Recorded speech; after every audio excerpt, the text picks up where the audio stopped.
Chamavam-no o Lobo Cinzento de Eldermore, e homens feitos baixavam o olhar quando ele passava. Diziam que ele acabara uma guerra com uma única palavra.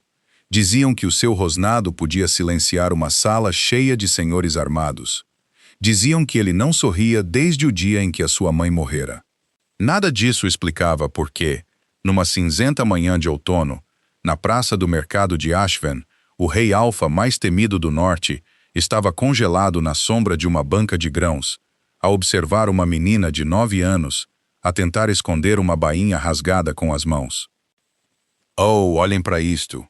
A voz de uma mulher soou, doce como mel envenenado. A pequena voz, vestida como se tivesse rolado por uma colina para chegar aqui. Seguiram-se risos, brilhantes, cruéis e completamente satisfeitos. A menina não chorou. Apenas baixou a cabeça, da maneira que as crianças aprendem a fazer quando o mundo lhes ensinou que as lágrimas convidam a mais risos, não a menos. O rei não levantou a voz. Não pegou na lâmina a anca. Simplesmente pousou o saco de grãos que fingia examinar e começou, muito calmamente, a andar para a frente. O que ele fez a seguir seria falado em Ashven durante 3 gerações.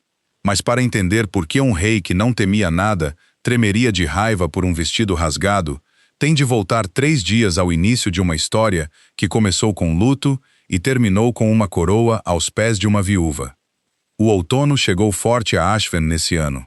O vento descia das montanhas Dente Cinzento e despojava as bétulas em uma única semana, e a viúva Elina Voss aprendera, ao longo de 2 longos invernos, exatamente o quão longe um único vento podia cortar um casaco esfarrapado. Ela estava na orla da praça do mercado com 3 moedas de cobre apertadas na palma da mão, a contá-las pela 4ª vez, como se contar pudesse torná-las mais.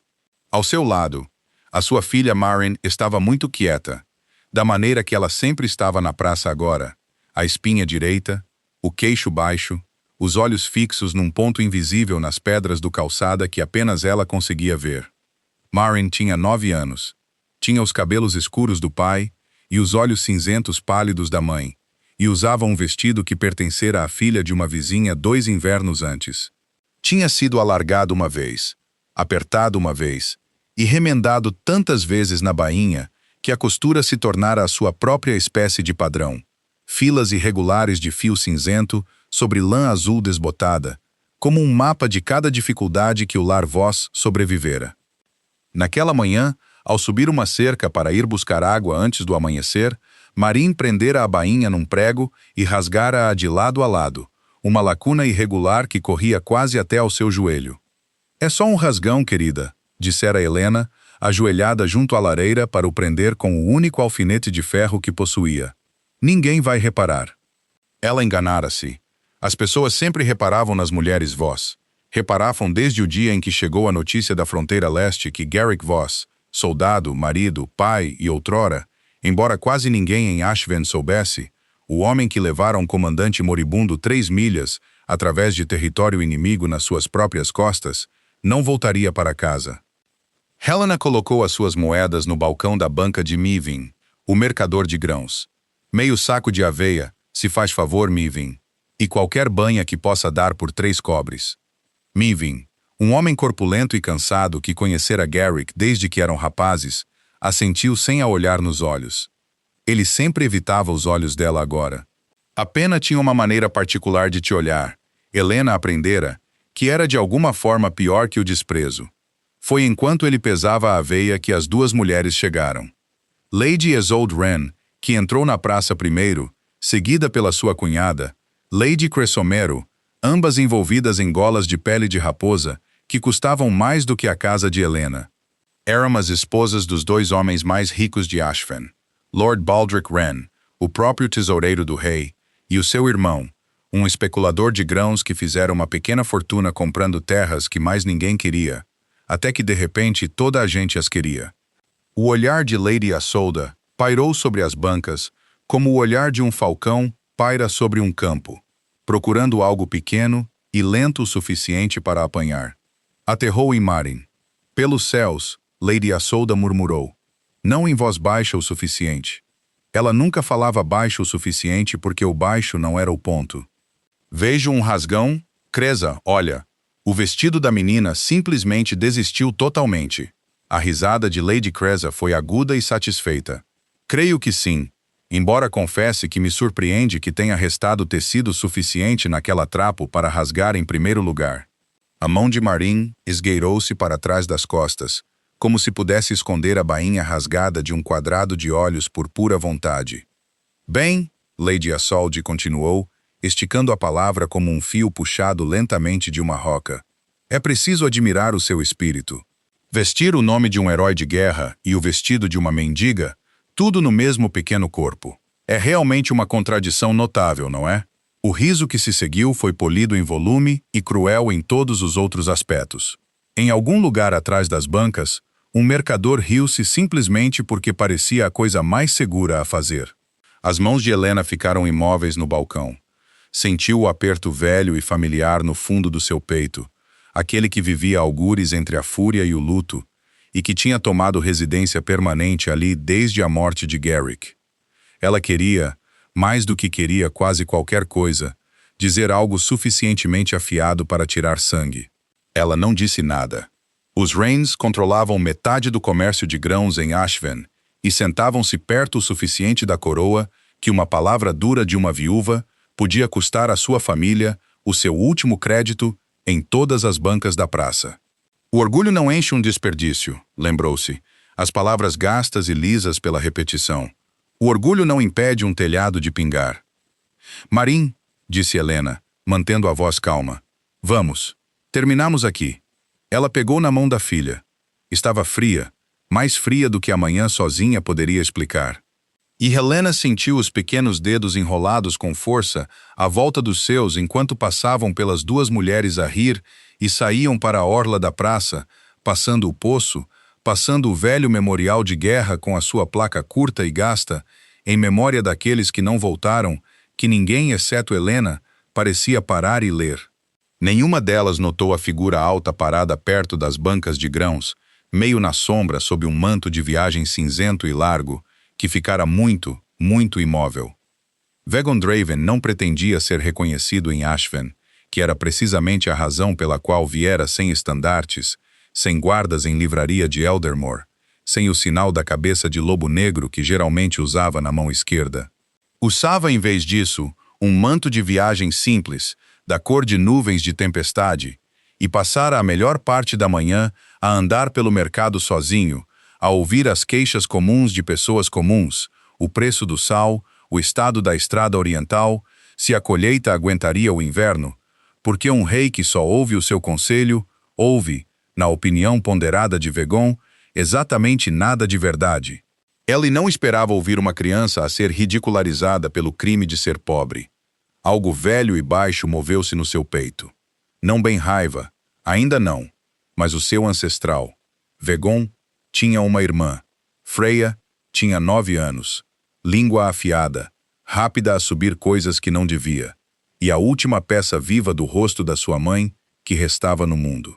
Se alguém, qualquer pessoa, alguma vez, tivesse falado com Freya da maneira como aquela mulher falara com a pequena menina de cabelos escuros, junto à banca de grãos, Vegon sabia com a certeza fria de um homem que entendia a sua própria natureza, que ele teria mudado no local e não se importaria quem visse. A viúva não mudara, não levantara a voz, simplesmente recolhera as suas moedas, recolhera a sua filha, e saíra com a espinha tão direita que parecia que se quebraria antes de se curvar. Ali, pensou Vegon, observando-a partir, está uma mulher que aprendeu que a dignidade é a única moeda que o mundo não lhe pode tirar. Descobriu, para sua surpresa, que queria muito saber o nome dela. Ele não a seguiu imediatamente. Vegondraven não era um homem que agisse por impulso. Ele sabia que o impulso matava soldados e que o impulso perdia reinos. Ele observou a viúva e a sua filha a desaparecerem pela estrada congelada que levava para fora da cidade. E só então, virou-se lentamente e olhou para Lady Isolde Wren e Lady Cresomero, que ainda riam suavemente junto ao carrinho de tecidos, admirando uma bobina de lã carmesim profunda que acabara de chegar dos comerciantes do sul. Ele caminhou para elas. As suas botas bateram na terra compacta com um peso que fez ambas as mulheres virarem-se. O reconhecimento chegou ao rosto de Lady Isolda como uma maré lenta e fria. O manto de viagem enganara os mercadores. Não a enganou a ela. Vossa Graça, respirou ela, inclinando-se numa reverência apressada e desajeitada. Não sabíamos que claramente. Nunca quis que soubessem, disse Vegon. A sua voz era quieta. Sempre foi quieta. Homens que serviram nas suas companhias de guerra diziam que temiam a voz quieta do rei muito mais do que alguma vez temeram o seu grito. Porque Vegon Draven levantava a voz para pouca coisa e reservava a sua verdadeira raiva para coisas que mereciam ter medo. Ele olhou para além dela para a lã carmesim. Quanto dessa bobina resta? O mercador, de olhos arregalados, gaguejou uma resposta. Quase 40 jardas, Vossa Graça. Levarei tudo. A boca de Lady Isolda abriu-se. Mas, Vossa Graça, eu apenas pedi 5 jardas para a minha. Tu fizeste, concordou Vegon, ao rir-te do vestido rasgado de uma criança, em vez de abrires a tua bolsa por ela. Acho que já não desejo que a tenhas. A cor esvaiu-se do rosto de Lady Isolda e voltou em dobro, vermelha. Vegon não esperou para ver. Contou moedas na mão do mercador, mais do que justo, e disse apenas: embrulhe e mande entregar na minha carroça, antes de se virar e sair para o frio, deixando a praça num silêncio tão completo que até o vento parecia prender a respiração. Ele viera a Ashven para inspecionar as reservas de grãos antes do conselho de inverno. Descobriu, parado naquela praça fria com uma bobina de lã carmesim debaixo do braço, que as reservas de grãos se tinham tornado, por enquanto, inteiramente secundárias. A viúva e a sua filha estavam a quase 1 milha pela estrada quando Vegon as avistou novamente. Pequenas formas escuras contra os campos pálidos e congelados, a mão da menina ainda apertada na da mãe. Ele não chamou. Apenas observou à distância a maneira particular como a viúva olhava de lado para a filha, verificando repetidamente se a menina não tinha afinal chorado. Ela tem medo pela criança, não por si, pensou Vegon. Essa é a marca. Essa é sempre a marca. Pensou na sua própria mãe, morta há 11 anos, que usava a mesma expressão sempre que o seu pai levantava a voz.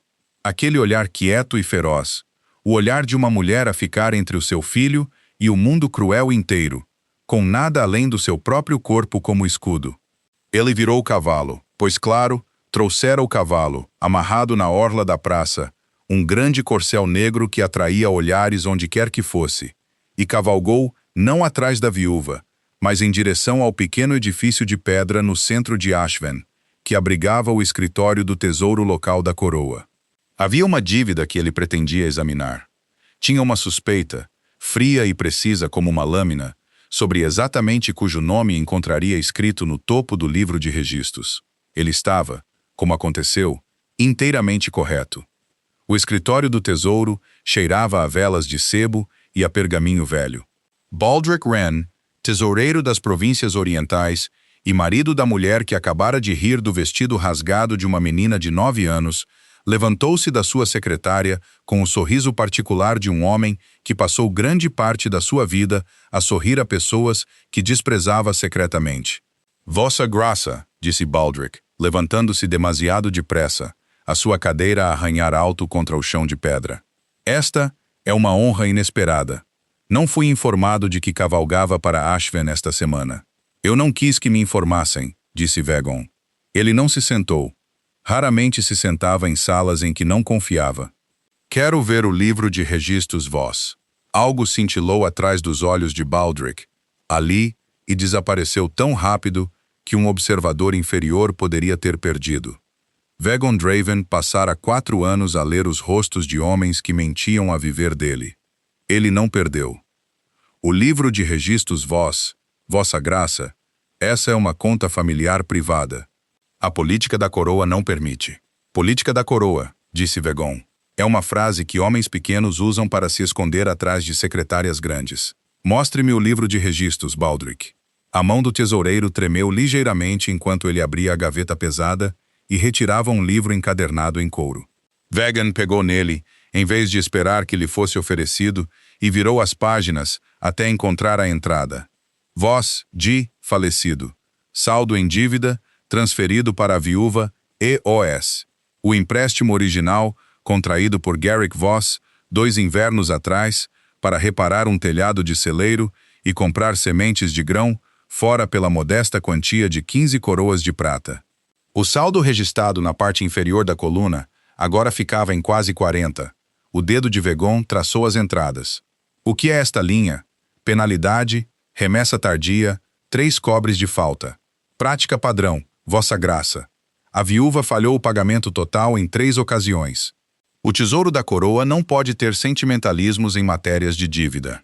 Ela falhou em 3 cobres, disse Vegon muito baixinho, e cobrou-lhe uma coroa de prata cheia como penalidade. A mandíbula de Baldric trabalhou. Está dentro da letra da lei. Está dentro da letra de uma lei que escreveste há 3 meses e aplicaste a precisamente uma família nesta província. Vegon fechou o livro de registros com um som como o de uma porta a fechar. Cavalguei esta terra o suficiente para saber quando um homem está a engordar uma dívida de propósito. Baldric, o que ainda não sei é por que motivo uma quinta modesta de uma viúva ao longo do riacho oriental vale tanto problema para ti. Ele observou o rosto do tesoureiro muito cuidadosamente enquanto o dizia, e viu, claro como uma sombra a cruzar a neve, o brilho de um homem que fora apanhado mais perto da verdade do que desejava. Eu meramente aplico a lei da coroa, disse Baldric demasiado depressa. Então aplica isto, disse Vegon, e deixou cair uma bolsa pesada de moedas na secretária, mais do que suficiente para liquidar a dívida 2 vezes. A conta Voss está liquidada na totalidade a partir desta hora. Escreva o recibo. A mão de Baldric tremeu enquanto ele mergulhava sua pena. Vegon esperou, silencioso, até o pergaminho ser carimbado e oferecido sobre a secretária, e só então falou novamente, a sua voz a baixar para algo com muito mais peso por trás do que volume. Se eu souber que adicionaste um falso cêntimo a outra dívida honesta de uma família nesta província, disse Vegon, não apenas liquidarei a conta, Baldric. Liquidarei a ti. Compreende o meu significado? Baldric Wren, tesoureiro, um homem que nunca na vida temeu nada com menos de 4 patas e uma coroa, descobriu que compreendia o significado inteiramente. Vegon dobrou o recibo no seu casaco e saiu para a luz fria da tarde, a bobina de lã carmesim ainda à espera na sua carroça, a filha pequena de costas direitas da viúva, ainda fixada na sua memória como uma brasa que se recusava a apagar. Ele viera a Ashfen por relatórios de grãos. Estava a sair com uma dívida a acertar que não tinha nada a ver com dinheiro. Embora, como aconteceu, o dinheiro seria exatamente onde ele começaria. A cabana Voss ficava a 2 milhas fora de Ashfen, pressionada contra uma linha de pinheiros escuros na orla de um riacho que corria límpido e frio, mesmo nas profundezas do inverno. Era pequena, 3 divisões, uma varanda que cedia no seu lado ocidental, paredes que não viam tinta fresca há uma década. Mas o quintal era varrido todas as manhãs sem falha, e a pilha de lenha contra a parede norte estava arrumada em filas tão arrumadas que podiam ter sido feitas com uma régua. Helena Voss acreditava com uma ferocidade que raramente falava em voz alta que uma família podia ser pobre sem ser desordenada. A ordem era o único luxo que não custava nada senão esforço, e esforço era a única coisa que ela ainda tinha em abundância. Dentro da cabana estava frio o suficiente para Helena ver o seu hálito, mas a cozinha tinha uma espécie de calor que nada tinha a ver com o fogo. Ela sentou-se à mesa gasta com a sua cesta de costura aberta à sua frente. O vestido rasgado de Marin, espalhado no seu colo, a remendar a bainha com fio preto, porque o fio cinzento acabara 2 invernos antes e nunca fora substituído. Marin sentava-se de pernas cruzadas no tapete da lareira por perto, um livro escolar aberto nos joelhos, embora os seus olhos continuassem a deslizar para a pequena caixa de madeira esculpida que estava na lareira acima da lareira. «Mamã!» disse Marin na voz cuidadosa e hesitante de uma criança a preparar-se para uma pergunta real. O papá realmente levou o comandante Draven 3 milhas inteiras nas costas? A sério? A agulha de Helena parou sobre o tecido. Ela tinha contado a história antes em pedaços, nas noites em que Marin perguntava sobre o seu pai e precisava de algo sólido para segurar no escuro. Ele levou, disse Helena. O teu pai encontrou o comandante ferido atrás das linhas inimigas, depois da emboscada na passagem Thornwood. Todos os outros tinham recuado. O teu pai foi pela outra direção porque era corajoso, porque não podia deixar um homem morrer sozinho no frio, disse Helena, que era, ela sempre sentira, mais perto da verdade de quem Garrick Voss realmente fora. A bravura era o que as baladas chamavam. Helena casara com um homem que simplesmente não conseguia passar por alguém que precisava de ajuda, qualquer que fosse o custo para si mesmo, uma característica que ela o amara com todo o seu coração, e que o tinha, no final, levado dela. Marin ficou quieta um momento. Lady Isolde disse que o orgulho não te aquece. A garganta de Eliana apertou-se. Ela esperava que a sua filha não tivesse realmente ouvido aquela parte. Sepultada como estava sob os risos, ela atou o seu nó e mordeu o fio antes de responder. Ela tem razão em muito, disse Helena. O orgulho sozinho não vai aquecer as tuas mãos numa manhã de inverno, mas ela está errada em todo o resto, disse ela. E eu quero que entendas a diferença porque importa mais do que ela alguma vez saberá. Qual é a diferença? O orgulho é preocupar-se com o que os outros pensam de ti, disse Helena lentamente, escolhendo cada palavra como escolhia pontos com cuidado. Porque esta era uma lição que ela queria que durasse. A dignidade é saber o que pensas de ti mesmo. Independentemente do que mais alguém diga, uma pessoa pode ter as mãos frias, um vestido rasgado e um desperdício vazio, e ainda assim ficar perfeitamente direita se tiver dignidade. Entendes? Marin considerou isto com a seriedade particular que apenas as crianças trazem a perguntas que lhes importam enormemente. Não me importo com o vestido, mamã, disse ela. O que ambas entendiam sem precisar de dizer em voz alta era uma pequena e corajosa mentira oferecida inteiramente por amor. Helena sorriu, um sorriso cansado, mas real, e estendeu a mão para alisar o cabelo escuro da filha. Eu sei que não te importas, disse ela gentilmente, que era sua própria pequena mentira em troca, e o amor, parecia, corria em ambas as direções de uma bainha remendada. Foi então que o cão começou a ladrar lá fora, agudo, urgente, diferente do seu habitual cumprimento preguiçoso, e um momento depois veio o inconfundível ranger e estrondo de uma carroça pesada a rolar para o quintal. O estômago de Helena desceu. Carroças na cabana Voss raramente significavam boas notícias. Ela levantou-se, atravessou a janela gelada e sentiu a sua respiração prender-se totalmente. Uma grande carroça preta puxada por 2 cavalos enormes e escuros parava diante da sua varanda. Ao lado do condutor, sentava-se uma menina num casaco azul fino, cachos escuros a escaparem debaixo de um gorro de malha, e o próprio condutor. O coração de Helena deu um solavanco estranho e unfamiliar. Ela conhecia aquele rosto. Todos nas províncias orientais conheciam aquele rosto, embora poucos o tivessem visto tão de perto, sem uma coroa ou uma companhia de guardas para o emoldurar.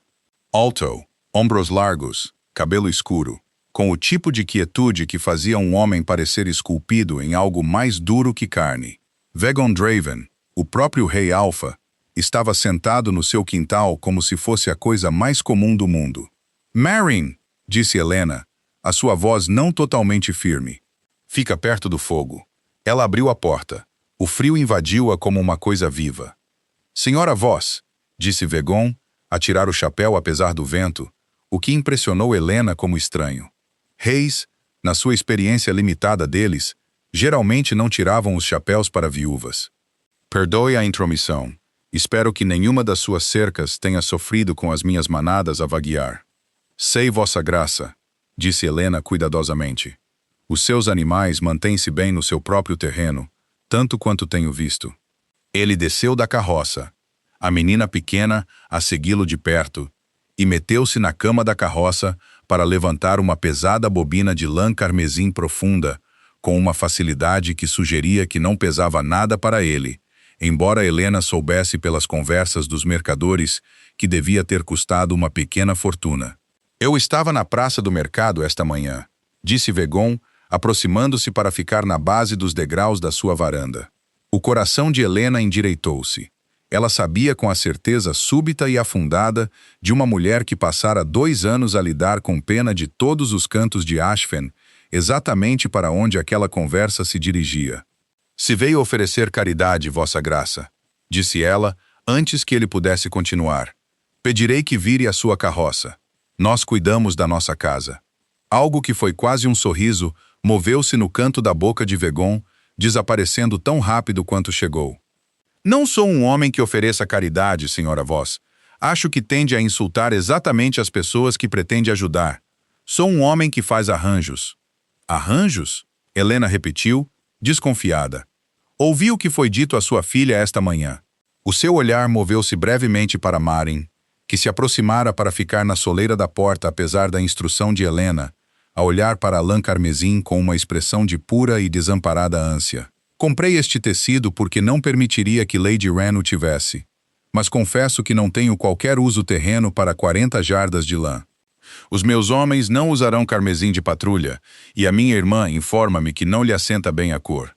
A pequena menina de cabelos escuros na carroça, a sua irmã, aparentemente não a sua filha, percebeu Helena com um pequeno solavanco de surpresa, assentiu com grande solenidade. "Choca com as minhas botas", confirmou ela. "Dizem-me", continuou Vegon, "que é a melhor costureira deste lado da estrada Dente Cinzento.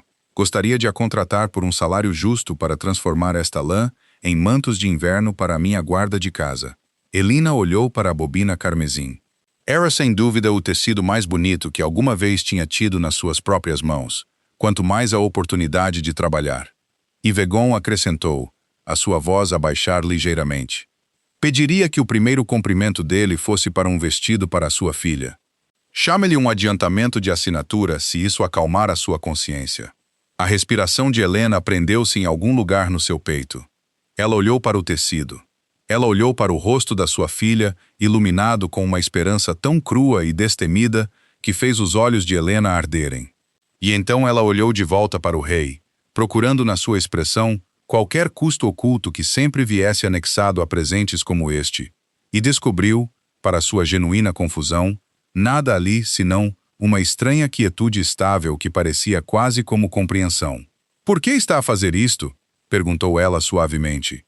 Vegan olhou uma vez para sua jovem irmã, que estava agora a sorrir para Marin com a abertura fácil de crianças que ainda não aprenderam a ser cruéis. "Porque uma cidade que ri de uma criança a sofrer", disse ele, "é uma cidade que se esqueceu do que deve às pessoas que a mantêm unida no inverno. Pretendo lembrá-los." Ela entregou-lhe a bobina de lã carmesim. Era mais pesada do que parecia, e mais quente do que qualquer coisa que Helena tocara em 2 anos. "Obrigada", disse ela, e significou mais do que as palavras podiam carregar. "Esperarei os mantos da guarda dentro de 1 mês", disse Vegon, profissional novamente, já a voltar para a carroça. Mas parou no degrau inferior, o seu olhar a deslizar para além da cabana, em direção à linha de árvores e à inclinação suave do riacho além dela. E algo na sua postura mudou. Tornou-se aguda da maneira que as orelhas de um cão se aguçam com um som distante. Senhora Voss", disse ele lentamente. "A sua família detém os direitos de água ao longo desse riacho?" Helena piscou os olhos com a súbita mudança. "Sim, a velha pedra de fronteira marca-a. O meu marido pô-la lá ele próprio. Recebeu visitantes recentemente? Estranhos com varas de topografia ou correntes de medição?" Helena hesitou. "Na semana passada, 2 homens perto da cordilheira. Saí com o arco do meu marido e eles foram-se embora antes que eu pudesse perguntar o seu negócio. Pensei que eram viajantes perdidos." Algo escuro moveu-se atrás dos olhos cinzentos de Vegon. "Homens a carregar correntes de medição raramente se perdem, senhora Voss." Ele virou-se totalmente para ela, e pela primeira vez desde que chegara, a sua voz carregava uma ponta de urgência real por baixo da sua calma. "Tranque as suas portas esta noite. Mantenha o arco do seu marido perto. Tenho razões para acreditar que alguém nesta província quer o seu riacho muito mais do que quer que você saiba." Helena não dormiu naquela noite. Antes que a escuridão se instalasse completamente sobre a cabana, ela tinha percorrido-a cerca de 2 vezes, verificando cada poste e trinco de portão com a exatidão cuidadosa de uma mulher que aprendera da maneira difícil que a segurança nunca era algo que simplesmente se recebia. Era algo que se construía tábua por tábua com as suas próprias mãos e depois se verificava novamente, caso as suas mãos tivessem perdido algo da primeira vez. Ela pensou, enquanto caminhava, no aviso do rei e na estranha sensação unfamiliar de ser avisada por um homem da sua posição.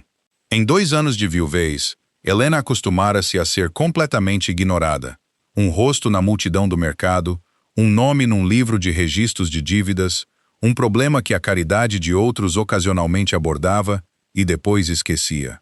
Ela não estava habituada a um rei a cavalo a 2 milhas do seu caminho para lhe dizer clara e sem condescendência que a sua família podia estar em perigo, e ela descobriu que não sabia bem o que fazer com o calor que esse pequeno facto deixara enrolado a algures debaixo das suas costelas. "Não sejas tola", disse ela firmemente, trancando o último portão. "Ele é um rei com preocupações que valem um reino. Tu és uma dívida que ele por acaso notou que estava a ser mal gerida." Ela quase acreditou nisso. Sentou-se à mesa da sua cozinha, muito depois de Maren adormecer no seu pequeno catre perto da parede. A nova lã carmesim dobrada cuidadosamente sobre as costas de uma cadeira, meio cortada na forma de um vestido que caberia perfeitamente na sua filha pela manhã. A agulha voara pelos seus dedos com uma espécie de alegria feroz e calma que não sentia há anos, não meramente a coser uma peça de vestuário, mas a construir algo mais próximo de uma armadura, ponto a ponto. Quando o relógio da lareira bateu às 3, o vestido estava pronto. Helena segurou-o pelos ombros e virou-o à luz da lanterna. A gola assentava alta e arrumada. As mangas eram suficientemente largas para afastar o pior do vento. Ela forrara os punhos com um pedaço de veludo preto recuperado do fundo da sua cesta de costura, e o resultado era, pensou com um pequeno e assustado orgulho, um vestido digno da neta de um herói de guerra, não da filha de uma viúva em trapos. Ela deveria ter ido dormir então. Em vez disso, encontrou-se parada à janela, a olhar para o pasto iluminado pela lua, a dar voltas e voltas ao aviso do rei na sua mente. Alguém quer o seu riacho muito mais do que quer que você saiba. Ela pensou nos 2 homens estranhos com as suas correntes de medição. Ela pensou no livro de registros inflado de Baldric Wren. A penalidade em cima de penalidade, até que uma dívida honesta quase engolira a sua família. Ela pensou com uma sensação fria e instalada no fundo do seu estômago que estas 2 coisas eram muito provavelmente não separadas. Atravessou o armário do canto e abriu a porta pesada. Atrás dos cobertores sobressalentes embrulhados em tecido encerado, estavam o velho arco de caça de Garrick e uma aljava de flechas com ponta de ferro. Não de prata, pois a família Voss nunca fora de Wolfkin, apenas uma família que servira Wolfkin lealmente o suficiente para ser confiada com uma quinta de fronteira e a gratidão de um rei. Ela encordoou o arco com mãos que se lembravam do movimento, mesmo que a sua mente tivesse tentado esquecer por 2 anos. Sentou-se na velha cadeira de baloiço virada para a janela, o arco pousado no seu colo, e ela esperou. 1 hora passou. O vento diminuiu a nada. Então o cão começou a ladrar. Não o latido agudo e brincalhão de uma raposa no galinheiro, mas algo mais baixo, mais frenético, um latido de aviso. Helena levantou-se e moveu-se para a janela, mantendo o seu corpo atrás da moldura de madeira, como Garrick lhe ensinara uma vez, quando as guerras de fronteira, ainda ocasionalmente, se espalhavam para o oeste. Perto do riacho, perto da velha marca de pedra que o avô do seu marido cravara na terra 2 gerações antes, 2 lampiões balançavam na escuridão. Homens estavam na sua terra, e não estavam a andar em direção à casa. Estavam a andar em direção à pedra de fronteira, e um deles, ela viu com um solavanco de pura fúria fria, carregava um pesado martelo de ferro. Ela compreendeu de imediato que se a velha marca fosse destruída e uma nova estaca cravada mais perto da cabana, o riacho e tudo o que Vegondraven a avisara que alguém desesperadamente queria, cairia em papel fora da terra da sua família inteiramente. Helena não hesitou. Abriu a porta da frente, o ar gelado a atingir-lhe o rosto como uma mão aberta, e saiu para a varanda com o arco levantado e uma flecha já engatada. Afaste-se da marca. A sua voz ressoou pelo quintal congelado e ela sentiu-se distraidamente, ferozmente orgulhosa de ouvir que não tremia. Os lampiões congelaram. Duas figuras sombreadas viraram-se para a casa. "Volte para dentro, mulher!" gritou uma voz áspera. "Isto é negócio de topografia da coroa." "Esta é a minha terra", respondeu Elina. "E vocês estão a invadir." O homem com o martelo riu-se. Um som feio que levava facilmente através do ar noturno calmo. "Não por muito mais tempo. A linha foi desenhada errada há anos. Estamos apenas a corrigir o que deveria ter sido corrigido há muito tempo." Ele levantou o martelo e virou-se novamente para a antiga pedra. Helena puxou o arco até a bochecha e disparou. A flecha atingiu a terra a uma mão de distância da bota do homem, cavando fundo no solo congelado com uma força que o fez tropeçar para trás com um grito. "O próximo não errará de propósito", chamou Helena, já a procurar uma segunda flecha. O segundo homem tirou uma pistola de debaixo do casaco e apontou-a para a varanda. O coração de Helena bateu contra as suas costelas, mas ela manteve-se firme, a flecha puxada, recusando-se a deixar o tremor nas suas mãos mostrar na sua voz. Antes que qualquer um deles pudesse agir novamente, a noite partiu-se com o trovão de cascos. Da linha de árvores, 4 cavaleiros irromperam ao luar a correr, sem lampiões, movendo-se com a terrível velocidade silenciosa de homens que não precisavam de luz para saber onde iam. À frente deles, cavalgava um massivo corcel negro, e sobre ele, o manto esvoaçando atrás dele como uma sombra dada forma, cavalgava Vagon Draven. Ele não abrandou. Levou o cavalo diretamente entre os intrusos e a pedra de fronteira, cortando-os inteiramente, enquanto um cavaleiro de ombros largos atrás dele, o seu capitão doméstico, um homem sombrio de olhos prateados chamado Rurik, desenrolava uma corda com a facilidade de longa prática e deixava-a cair cuidadosamente sobre os ombros do homem com a pistola, puxando-o para trás dos seus pés para a neve. Vagon travou o seu cavalo com uma paragem violenta diante do homem com o martelo, que ficara da cor de cinza velha. "Pegue no seu martelo", disse Vagon. A sua voz, mesmo agora, não subia acima do seu registro quieto habitual, o que de alguma forma o tornava mais assustador em vez de menos. O homem pegou na ferramenta da neve com mãos trêmulas. "Agora ande de volta para a cidade", disse Vagon. "Se parar de andar antes de chegar lá, o capitão Rurik garantirá que complete a viagem a ser arrastado." Os 2 homens fugiram para a escuridão, abandonando os seus lampiões na neve. Vagon virou o cavalo e cavalgou a passo lento em direção à varanda onde Helena ainda estava, o arco agora baixado, a respiração a sair em nuvens instáveis contra o frio. "Eu disse-lhe para trancar as suas portas, senhora voz", disse ele, e havia algo quase como diversão seca por baixo da preocupação na sua voz. "Eu fiz", respondeu Helena. Estavam fora das portas. O canto da sua boca moveu-se, não exatamente um sorriso, mas parentesco suficientemente próximo para que Helena sentisse um estranho calor subir no seu peito, apesar do frio. "A família do seu marido ficaria orgulhosa desse tiro", disse ele, desmontando. "Como soube que eles viriam hoje à noite?", perguntou ela, baixando o arco finalmente, sentindo a adrenalina esvair-se de tudo de uma vez e deixar algo frio e exausto em seu lugar. A expressão de Vagon tornou-se séria. "Não sabia com certeza, eu suspeitava."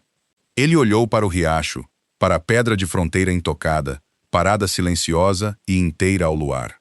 O topógrafo real apresenta o seu relatório oficial sobre as terras orientais no tribunal amanhã de manhã. Quem quer que queira o seu riacho, precisava que aquela marca fosse movida antes do amanhecer ou perderia a oportunidade inteiramente. Helena olhou para a água escura, a compreensão a começar a instalar-se nela como uma segunda e mais fria espécie de noite. O que acontece agora? Os olhos cinzentos de Vagon encontraram os dela, firmes e certos ao luar. "Agora o sol nasce", disse ele, "e vamos ter uma conversa muito atrasada com o seu tesoureiro." A manhã rompeu forte e brilhante sobre Ashfen, o céu limpo pelo vento frio da noite. Quando a carroça de Helena rolou para a praça, o seu próprio pequeno carro desta vez, não a grande carroça preta do rei, embora Vagon cavalgasse ao lado dela no seu corcel com o capitão Rurik e mais 4 cavaleiros nas suas costas. A cidade já estava acordada e a murmurar. A notícia viajava rápido num lugar tão pequeno como Ashven. Quando chegaram ao escritório do tesouro, metade da praça reunira-se para assistir. Marin cavalgava ao lado da mãe, e quando Helena a desceu do carro, uma onda moveu-se pela multidão porque a menina já não usava o trapo azul esfarrapado. Usava um vestido de lã carmesim profunda e brilhante, a gola alta e arrumada, os punhos de veludo preto a apanhar a luz da manhã. Ela estava mais direita nele do que Helena a tinha visto em 2 anos, e não havia nada no seu rosto agora que se assemelhasse à menina que escondia uma bainha rasgada atrás das mãos na manhã anterior. Lady Ezel Wren, sair da banca do mercador de tecidos, exatamente no momento errado, ficou tão pálida que Helena pensou que ela deixaria cair o pacote nos seus braços. Dentro do escritório do tesouro, Baldric Wren levantou-se da sua secretária tão depressa que a sua cadeira tombou para trás. Vossa Graça, gaguejou ele, a arrumar a cadeira com mãos desajeitadas. Eu não fui informado que pretendia uma segunda visita. Imagino que não, disse Vegon.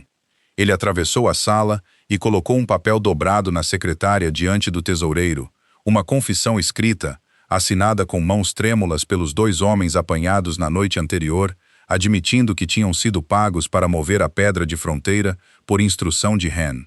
Eles foram notavelmente ansiosos para falar depois que o capitão Rurik lhes ofereceu uma longa caminhada para casa na neve.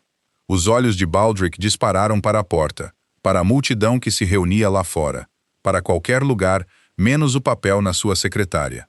Isto não prova nada, disse ele, embora a sua voz tivesse perdido todos os vestígios da sua confiança anterior. Homens confessarão qualquer coisa sob coação, e, independentemente, o relatório do topógrafo da coroa confirmará que a linha oriental sempre esteve em disputa. Nem mesmo você pode impedir o progresso, Vossa Graça. A expansão do reino serve a todos nós. A expansão de quem precisamente? Disse Vegon. Você estava a planear servir? Baldric. O tesoureiro não disse nada. O seu silêncio respondeu mais claramente do que as palavras poderiam ter feito. Foi então que uma nova voz entrou na sala, mais velha, seca e com um polimento de corte que fez os pelos dos braços de Helena arrepiarem-se antes que ela compreendesse por quê. Vossa Graça. Um velho magistrado entrou pela porta, apoiando-se levemente numa bengala esculpida com cabeça de lobo, as suas vestes marcadas com os nós prateados do Conselho da Coroa. Ouvi que houve alguma perturbação na praça. Está tudo bem. A expressão de Vegon, notou Helena, não suavizou como poderia ter feito para um amigo de confiança. Magistrado Ander, disse ele calmamente, isto não diz respeito a negócios do Conselho. Tudo dentro das províncias orientais diz respeito aos negócios do Conselho. Vossa Graça, não é? Os pálidos olhos do velho magistrado percorreram a sala, o rosto abatido de Baldric, a confissão na secretária, e, finalmente, demorando-se um pouco demais, sobre Helena e a pedra de fronteira que ela representava. Algo cintilou ali, desaparecido antes que Helena pudesse ter a certeza de que o tinha visto. Talvez esta questão seja melhor discutida em privado, longe dos olhos do mercado. Talvez, disse Vegon, é melhor discutida exatamente onde o mercado pode ver, para que ninguém nesta província confunda o que acontece aos homens que exploram viúvas por lucro. O magistrado Ander inclinou a cabeça, liso como água parada, e não disse mais nada. Mas Helena, observando-o recuar para a porta, sentiu uma inquietação instalar-se no seu peito que não tinha nada a ver com Baldric Wren. Um instinto frio e quieto de que o verdadeiro perigo para a família de Helena ainda não mostrara a sua cara. Vegon virou-se para a secretária. Baldric, corrigiu-se ele, e algo na hesitação sugeriu que a sua mente também se tinha afastado brevemente. A partir desta hora, a dívida vossa está liquidada e a conta fechada. Estou a retirar depósitos da coroa do seu escritório com efeito imediato e a recomendar ao Conselho que a sua posição seja revista. Se manterá o seu lugar para além da auditoria de primavera, não é mais uma questão que pretendo responder por si. Baldric abriu a boca, não encontrou nada digno de ser dito e fechou-a novamente. Vegon virou-se para Helena e a sua voz, quando lhe falou, baixou para algo inteiramente diferente da autoridade plana que usara com o tesoureiro. Algo mais caloroso, embora não menos sério. Senhora Voss, gostaria de lhe pedir que permanecesse um momento mais. Há uma segunda questão que desejo levantar, e diz respeito à própria marca, não apenas aos homens que tentaram movê-la. Ele retirou do seu casaco um mapa velho e gasto, as bordas macias pelo manuseamento, e desenrolou-o sobre a secretária. Helena inclinou-se e sentiu a sua respiração prender-se. O mapa mostrava a província oriental em tinta cuidadosa e antiga, o riacho, a cordilheira, a pedra de fronteira, e sob a posição marcada em letras mais antigas e desbotadas, uma única palavra: Moonwell. A sua família detém essa terra há 3 gerações, disse Vegon calmamente. Mas a terra em si é muito mais antiga do que a reivindicação da sua família sobre ela. Antes das guerras de fronteira, antes de Ashven ser mais do que um posto comercial, aquele riacho alimentava uma nascente sagrada para as mais antigas linhas Wolfking em Eldor, um poço lunar onde os antigos matilhas realizavam os ritos que ligavam a sua força à própria terra. A maioria desses poços foram destruídos ou perdidos gerações atrás. O seu não foi. Isso torna a quinta da sua família uma das terras mais importantes de todo este reino. Quer alguém em Ashven se tenha preocupado em notá-lo ou não.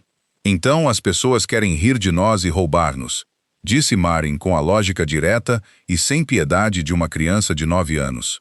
E apesar da gravidade da sala, Vegon soltou uma risada curta e surpreendida. Sim, admitiu ele. Bastante injusto do mundo, não é?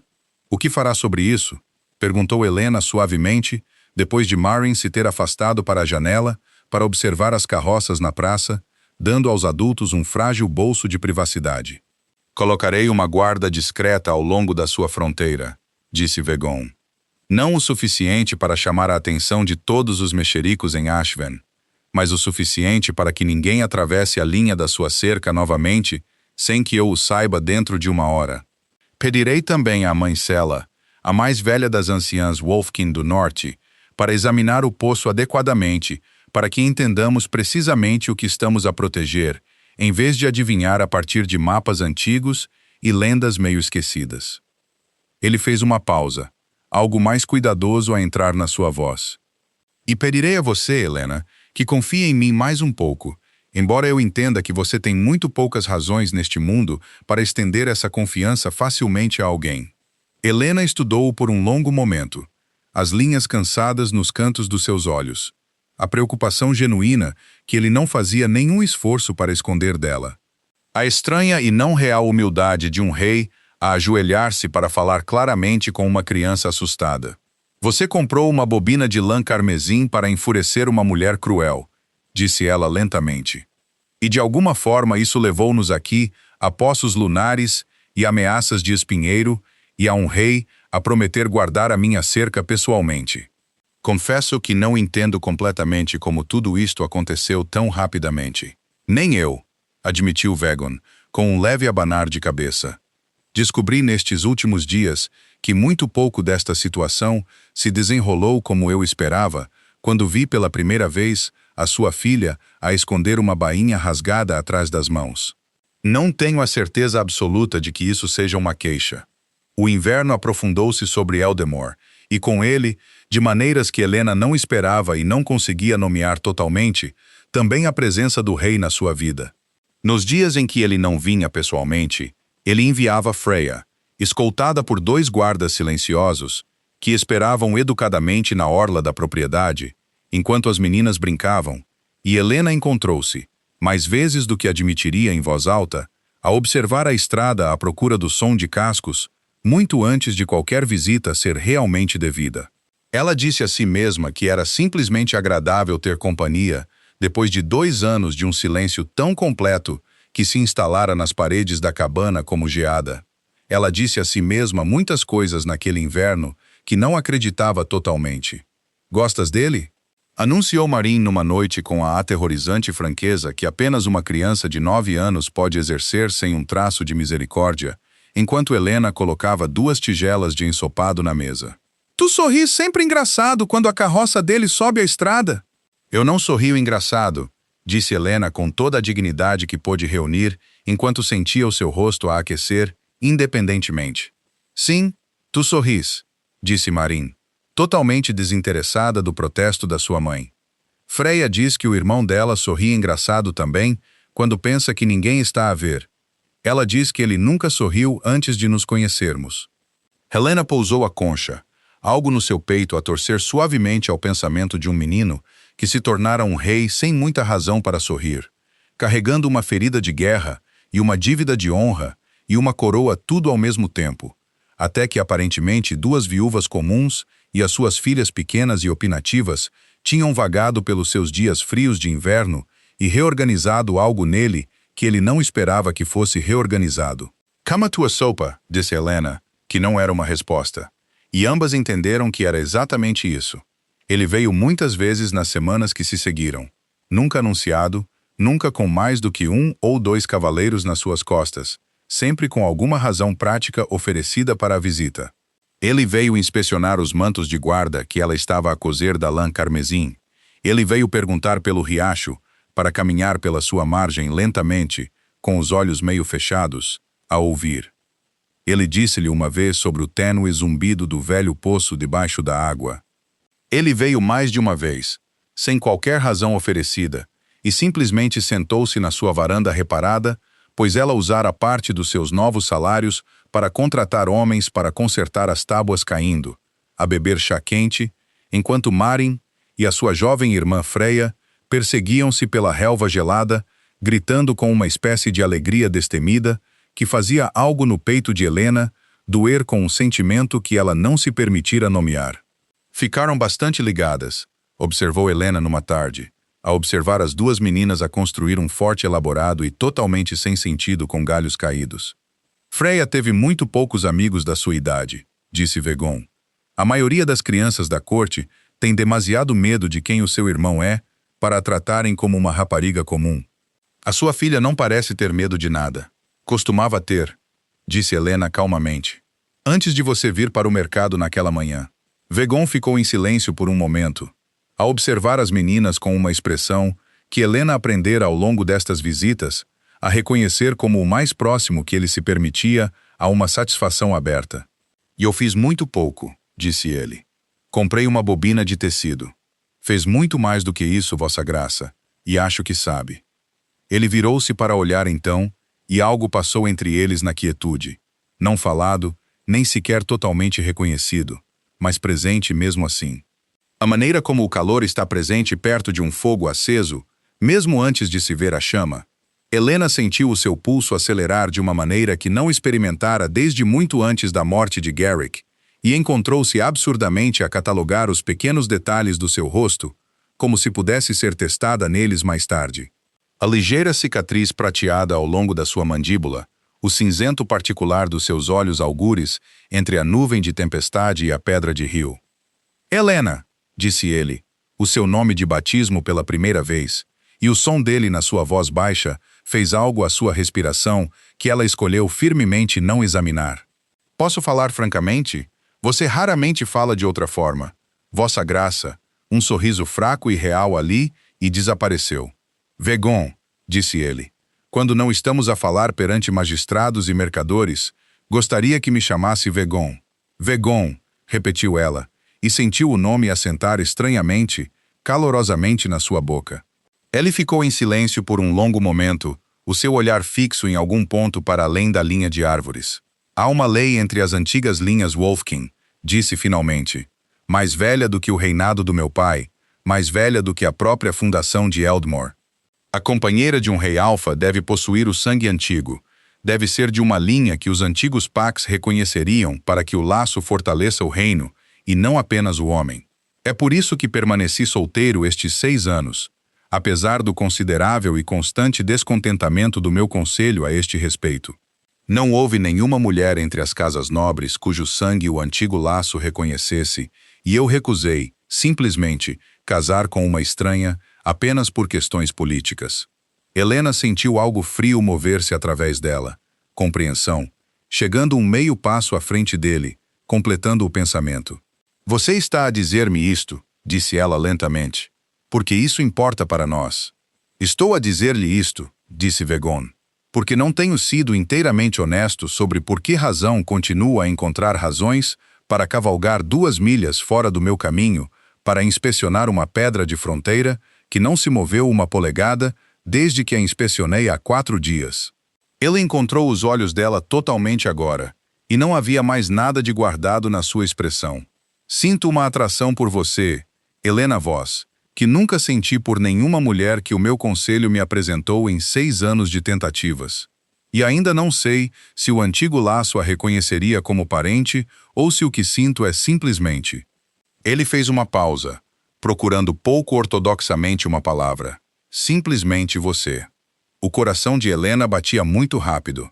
E se o antigo laço não me reconhecer, então sou um rei numa posição impossível, disse Vegon calmamente, preso entre uma lei que jurei honrar e um sentimento que não sei como deixar de lado.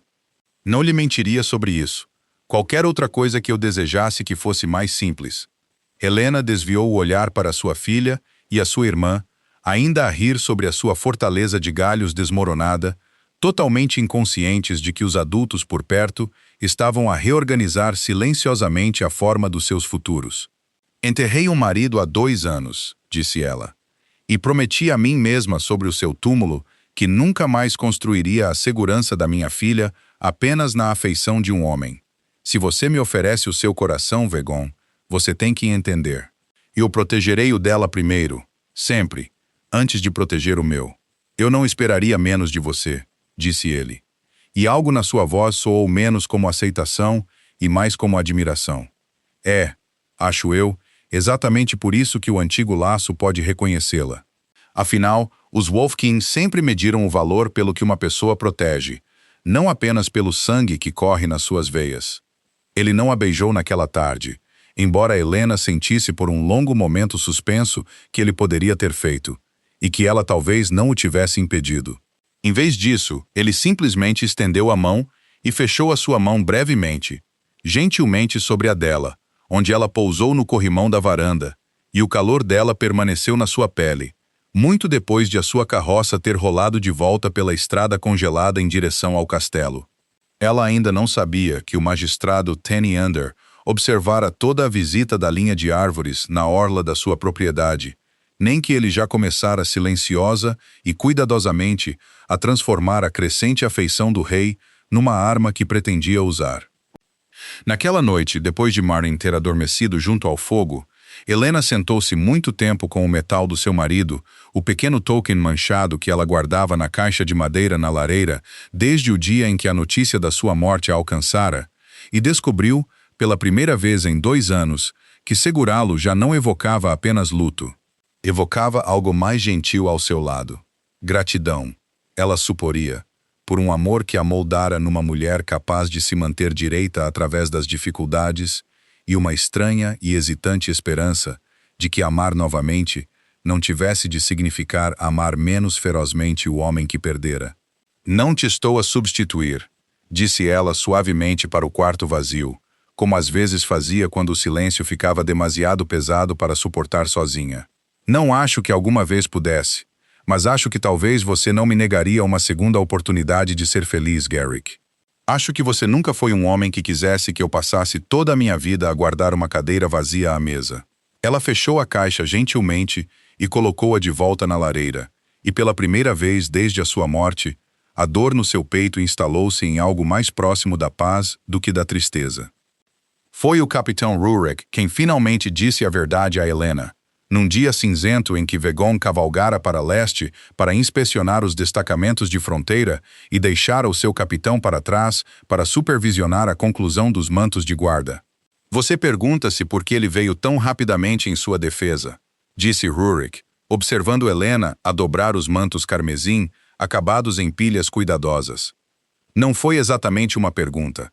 A maioria em Ashven assume que foi simples justiça, um rei a intervir onde a crueldade o ofendeu.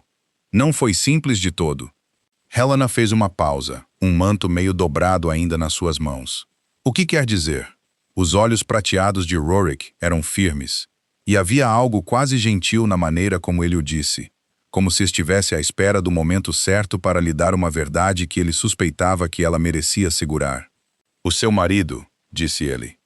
"Garrick Voss. Você sabe precisamente como o comandante que ele carregou da passagem Thornwood se feriu em primeiro lugar? Uma emboscada", disse Helena lentamente. "É tudo o que me disseram." "O comandante que ele carregou", disse Rurik, "era Vagon Draven. Ele ainda não era rei então. O seu pai ainda detinha o trono, e Vagon liderava as companhias orientais como um jovem capitão, ansioso por provar que valia a pena a coroa que um dia herdaria. Ele levou os seus homens demasiado longe no território Blackthorn, a perseguir uma festa de saque, e pagou pela excessiva confiança com uma flecha nas costelas e uma companhia espalhada por 3 milhas de terreno hostil. Garrick nunca me disse o nome do comandante. Não acredito que o seu marido soubesse no início exatamente cuja vida ele estava a carregar pela escuridão", disse Rurik. "Ele sabia apenas que um homem ferido jazia atrás das linhas inimigas e que deixá-lo lá não era algo que Garrick Voss fosse capaz de fazer. Ela carregou o comandante 3 milhas através de patrulhas de reconhecimento Blackthorn, sob o manto da noite, sem uma única arma desembainhada, porque desembainhar aço teria significado uma luta que ele não podia ter vencido e uma morte para ambos. Ela entregou Vagon aos curandeiros na guarnição de Ashven e regressou à sua própria companhia antes do amanhecer, esperando nenhuma recompensa, e tanto quanto aprendi, não solicitando nenhuma." "Então por quê?" disse Helena, a sua voz agora instável. "Vagon nunca." "Ele não sabia o nome do seu marido até 3 anos depois", disse Rurik, "quando os registros da fronteira foram finalmente reconciliados e um jovem capitão, agora rei, foi à procura do soldado que lhe salvara a vida para lhe oferecer qualquer recompensa que o homem desejasse. Encontrou, em vez disso, um relatório de viúva. Garrick Voss morrera no inverno anterior numa escaramuça inteiramente não relacionada ao longo da Cordilheira Norte a defender um comboio de suprimentos que transportava, entre outras coisas, grãos destinados a uma guarnição a 2 dias de morrer de fome." A voz de Rurik suavizou ainda mais. "Vagon carrega essa dívida há 3 anos, senhora Voss, incapaz de pagar a um homem que já se fora. Não acredito que seja coincidência que ele estivesse à praça do mercado na manhã em que o vestido da sua filha foi rasgado. Acredito que ele tenha estado secretamente a velar pelo seu lar há mais tempo do que qualquer um de nós imaginava, à procura de alguma maneira de acertar uma dívida que ele temia nunca ter a chance de acertar." Helena sentou-se muito lentamente à mesa da sua própria cozinha, o manto meio dobrado ainda apertado nas suas mãos, e sentiu os últimos 2 anos de luto e luta reorganizarem-se à volta desta única e enorme nova verdade. "Ele nunca me contou", disse ela meio para si mesma. "Ele não contaria", disse Rurik. "Vagon Draven não fala facilmente de dívidas que não pode pagar. E não acredito que ele quisesse que você pensasse que a sua afeição por você e pela sua filha cresceu de culpa em vez de sentimento genuíno. Pelo que vale, senhora Voss, e serviu durante 12 anos em guerra e paz ambas. Não acredito que o tenha feito. Vi aquele homem enfrentar exércitos sem o seu pulso sequer acelerar. Nunca, em 12 anos, o vi olhar para uma mulher da maneira que ele a olha." Helena apertou a mão brevemente à boca, sentindo lágrimas a subirem que não esperava e que não acolhia totalmente. "Ele deveria ter me contado ele mesmo." "Ele deveria", concordou Rurik. "Suspeito que ele pretende e simplesmente tem procurado, de forma pouco característica, a sua coragem." Um leve e genuíno sorriso cruzou o rosto envelhecido do capitão. "É, confesso, uma coisa nova de se ver. Já vi aquele homem carregar contra um muro de escudos com menos hesitação do que ele mostra para uma conversa que teme que possa acabar em sua recusa."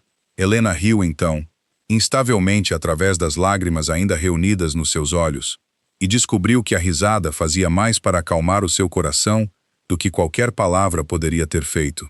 Mas naquela noite, muito depois de Rurik ter cavalgado de volta para o castelo, Helena sentou-se sozinha à sua janela com o velho arco de Garrick pousado no seu colo e permitiu-se, pela primeira vez em 2 anos, falar suavemente para o quarto vazio, como se o seu marido ainda pudesse ouvi-la. "Você gostaria dele", disse ela suavemente. "Acho que você gostaria muito dele." E acho que se alguém merecia ser encontrado primeiro pela bondade depois de tudo, deveria ter sido você. Ela enxugou os olhos com o dorso da mão e olhou para a escura linha de árvores, inconsciente de que em algum lugar dentro dela, um par de olhos pálidos pertencentes a um homem que desejava muito mal à sua família, a observava da janela com interesse frio e paciente. A quilômetros de distância, num escritório forrado de chão a teto com mapas de fronteira e registros de campanhas antigas, Vagon Draven sentou-se acordado muito para além da hora em que qualquer rei sensato deveria ter se retirado, virando uma pequena e manchada medalha entre os dedos. A própria medalha de serviço de Garrick Voss, recuperada silenciosamente dos registros da coroa 3 anos antes e mantida desde então na gaveta superior da sua secretária, incapaz de se convencer nem a enviá-la para a viúva, nem a deixá-la ir. Ele dissera a si mesmo durante 3 longos anos que aguardava por respeito, um token de uma dívida que ele pretendia pagar corretamente uma vez que encontrasse o momento certo, as palavras certas, o gesto certo grande o suficiente para igualar o que o homem lhe dera.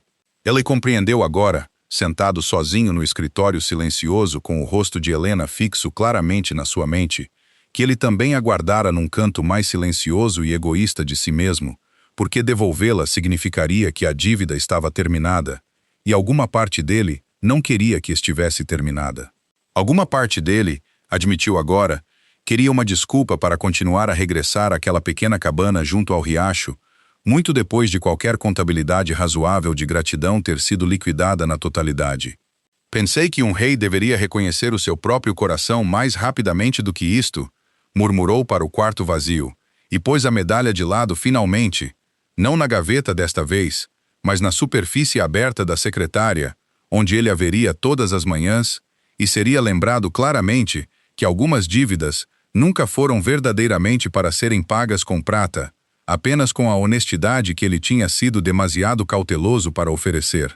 Resolveu antes que o sono finalmente o reclamasse que contaria a Helena a verdade completa do sacrifício de Garrick ele mesmo, com as suas próprias palavras, em vez de a deixar aprender de segunda mão através do relato do seu capitão. Ele ainda não sabia que Rurik, sempre prático e cada vez mais afeiçoado à própria viúva, o anteciparia em 2 dias inteiros. Nem se incomodou muito quando soube disso mais tarde, pois a verdade chegara a ela, de qualquer forma, e isso, no final, era a única parte que realmente importara. Havia também um medo mais quieto que Vagon não falava em voz alta a ninguém, nem mesmo a Rurik, naquelas longas noites de inverno. O medo de que, uma vez que Helena compreendesse a forma completa da dívida que ele lhe devia, ela pudesse ver a sua crescente afeição como nada mais do que uma extensão dessa dívida, a consciência culpada de um rei, vestida com a linguagem do namoro.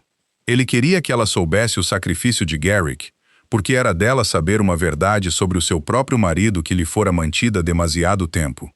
Mas ele queria que ela o escolhesse, se o escolhesse, pelo homem que ele era na sua cozinha e na sua varanda e ao lado do seu riacho, não pelo fantasma do soldado que estava silenciosamente atrás dele, por muito que esse fantasma tivesse moldado a estrada que o levara à sua porta em primeiro lugar. Era uma distinção que ele achava difícil de explicar, mesmo a si mesmo, quanto mais a ela. E era essa mesma dificuldade, ele suspeitava, que mantivera as palavras alojadas teimosamente atrás dos seus dentes por semanas mais longas do que o seu próprio coração teria preferido. A Câmara do Conselho no castelo de Eldmore era uma sala fria e de alta abóbada, pendurada com os estandartes de todas as linhas de lobos nobres, que alguma vez juraram lealdade à coroa Draven. E na manhã, em que Vagon convocou o seu conselho para discutir o Moonwell Voss, parecia-lhe mais fria do que o habitual. Vossa Graça, disse o magistrado Under, levantando-se do seu assento à longa mesa com a cortesia lenta e deliberada que o fizera um dos conselheiros mais confiáveis, tanto do pai de Vagon como de Vagon. Entendo que a terra da viúva detém algum vestígio tênue de um velho poço. Não entendo por que razão a atenção total da coroa é necessária para um assunto tão pequeno. Porque não é pequeno, disse Vagon. Um poço lunar, por mais tênue que seja, É uma fonte de poder pela qual os antigos matilhas matariam pela oportunidade de controlar. Se a notícia se espalhar que um ainda corre debaixo de uma quinta a 2 milhas de uma cidade indefesa, teremos consideravelmente mais do que equipas de topografia a invadir a terra da Senhora Voss antes que a estação mude. Então talvez, ofereceu Lord Baldric Wren, restaurado mal a um assento de prova na mesa do conselho após semanas de desculpas rastejantes e uma multa substancial. O curso mais sábio é que a coroa compre a terra integralmente, remova a viúva para uma propriedade confortável noutro local e coloque o poço sob guarda real direta. A viúva, disse Vegon, com uma frieza que fez vários membros do conselho mexerem-se desconfortavelmente nas suas cadeiras, já recusou ser removida da terra da sua família nesta estação. Lord Wren, e eu não pretendo ser o segundo homem a sugerir isto a ela. Uma onda de olhares silenciosos e conhecedores passou pela mesa. As visitas de Vegon à cabana Voss não passaram despercebidas, por mais cuidadoso que ele acreditasse ter sido. Foi o magistrado Under quem falou no silêncio, a sua voz suave e branda como sempre. Vossa Graça, posso falar francamente como um velho amigo do seu pai e como um homem que o viu crescer de menino a rei, com não pouca admiração. A mandíbula de Vegon apertou-se ligeiramente, mas ele inclinou a cabeça. Fale. A lei do antigo laço existe por uma boa razão, disse Under. Manteve os matilhas nobres deste reino em alinhamento leal por 6 gerações. Se o rei Alfa for escolhido fora dessas linhas reconhecidas, por mais admirável que seja o seu caráter pessoal, várias das nossas casas aliadas lerão isso como uma ofensa ao antigo pacto. O Matilha Stormclaw sozinho comanda 1.100 guerreiros na nossa fronteira norte. Vossa Graça, guerreiros de que poderíamos desesperadamente precisar, se os interesses Blackthorn continuarem a sondar os nossos territórios orientais, como claramente tem feito. Eu não veria a defesa do reino enfraquecida por uma questão de coração, por mais genuína que fosse. Vegon não disse nada por um longo momento, e o rosto de Helena, firme, de olhos cinzentos, de costas direitas numa praça de mercado cheia de mulheres cruéis a rir, surgiu inoportunamente na sua mente. Você está a sugerir, disse Vegon finalmente, que eu deixe de lado uma mulher que pode, de facto, possuir o laço que a antiga lei exige, em favor de uma estranha de Stormclaw, cujo sangue é meramente conveniente para provar. Estou a sugerir cautela, Vossa Graça, nada mais. Você nunca me sugeriu cautela em 12 anos, Tyne, disse Vegon calmamente. E algo no seu tom fez a compostura suave do velho magistrado tremeluzir ligeiramente nas bordas. Perdoe-me se acho a sua súbita preocupação com o pacto um tanto fora do seu caráter. Estou preocupado com o reino, Vossa Graça, disse Under, curvando a cabeça com humildade praticada como sempre estivera. A sessão do conselho terminou sem resolução, como Vegon esperara privadamente que acontecesse, e ele deixou a Câmara preocupado de uma maneira que não conseguia nomear totalmente, não pela substância do argumento de Under, que ele ouvira em várias formas de uma dúzia de conselheiros ao longo de 6 anos, mas por algo na maneira do velho magistrado que se sentia errado sob a sua pele, como uma farpa demasiado pequena para ver e demasiado persistente para ignorar. Encontrou Rurik à espera dele no corredor além, braços cruzados, expressão sombria. Você parece como se o conselho tivesse corrido mal, observou Rurik. O conselho correu como sempre, disse Vegon. Não é o conselho que me incomoda. Ele olhou de volta para as portas fechadas da Câmara. Rurik, os relatórios da fronteira oriental passaram pela sua secretária esta semana? Aqueles sobre o movimento Blackthorn ao longo da cordilheira? Sim. Não notável. Principalmente patrulhas de reconhecimento. Nada além do teste habitual da estação das nossas patrulhas. Os correspondentes privados de Under foram revistos como parte da auditoria padrão do Conselho? A testa de Rurik levantou-se ligeiramente. Você suspeita do próprio magistrado, Vossa Graça. Ele serve a sua família desde antes de você nascer. Suspeito, disse Vegon lentamente, que um homem não argumenta tão vigorosamente contra a reivindicação de uma viúva a um velho poço, a menos que tenha alguma razão particular para querer que essa reivindicação falhe. Faça uma investigação silenciosa.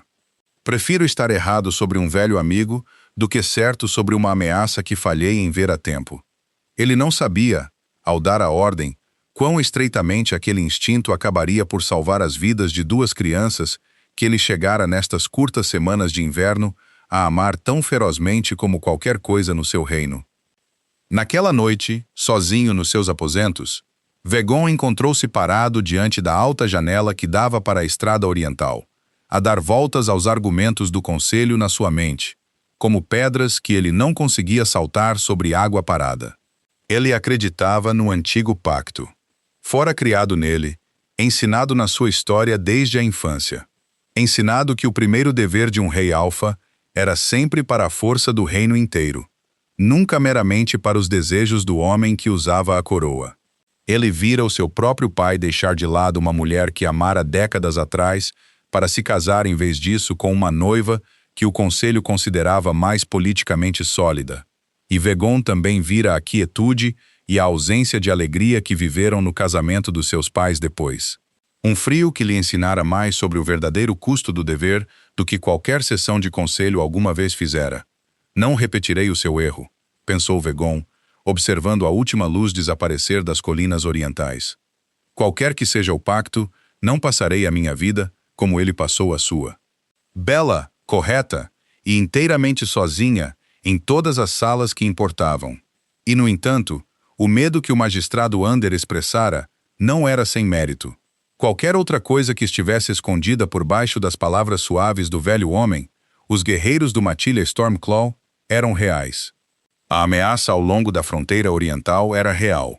Se escolher Helena significasse enfraquecer as alianças que mantinham os filhos de Eldermore seguros nas suas camas à noite, Vegon não tinha a certeza se o seu próprio coração tinha o direito de fazer essa escolha sozinho. Pensou então em Helena parada na sua varanda com uma flecha puxada, recusando-se a deixar homens armados levar 1 centímetro de terra que pertencia à sua família. Pensou na sua voz firme no escritório do tesouro, na sua dignidade feroz e pouco exibida numa praça de mercado cheia de crueldade. Se o antigo laço exigia prova de valor além da mera linhagem, e os ensinamentos da mãe marinheira, que Vegon estudara desde a infância, sugeriam que muitas vezes o fazia, então ele achava difícil imaginar qualquer mulher no seu reino mais digna dele do que aquela que já, sem nunca pedir o título, começara a agir como uma rainha.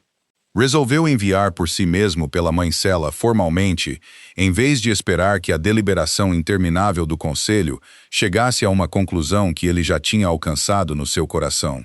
Qualquer que fosse o antigo laço em última análise revelado, ele pretendia enfrentá-lo honestamente em aberto, em vez de deixar uma sala de homens cautelosos decidir a forma da sua vida de trás de uma mesa de conselho enquanto ele ficava de lado e o permitia. Escreveu a carta à mãe Sela naquela mesma noite, selando-a com a sua própria mão, em vez de confiar a um funcionário. E foi apenas enquanto pressionava o seu selo na cera quente, que um pensamento mais pequeno e mais desconfortável emergiu por baixo da resolução. Que o magistrado Ander argumentara contra a reivindicação de Helena com força incomum. Para um homem que passara 12 anos a aconselhar deliberação paciente e cuidadosa sobre todos os assuntos que passavam pela mesa do conselho, Ander não plantava geralmente os seus pés tão firmemente em qualquer questão única.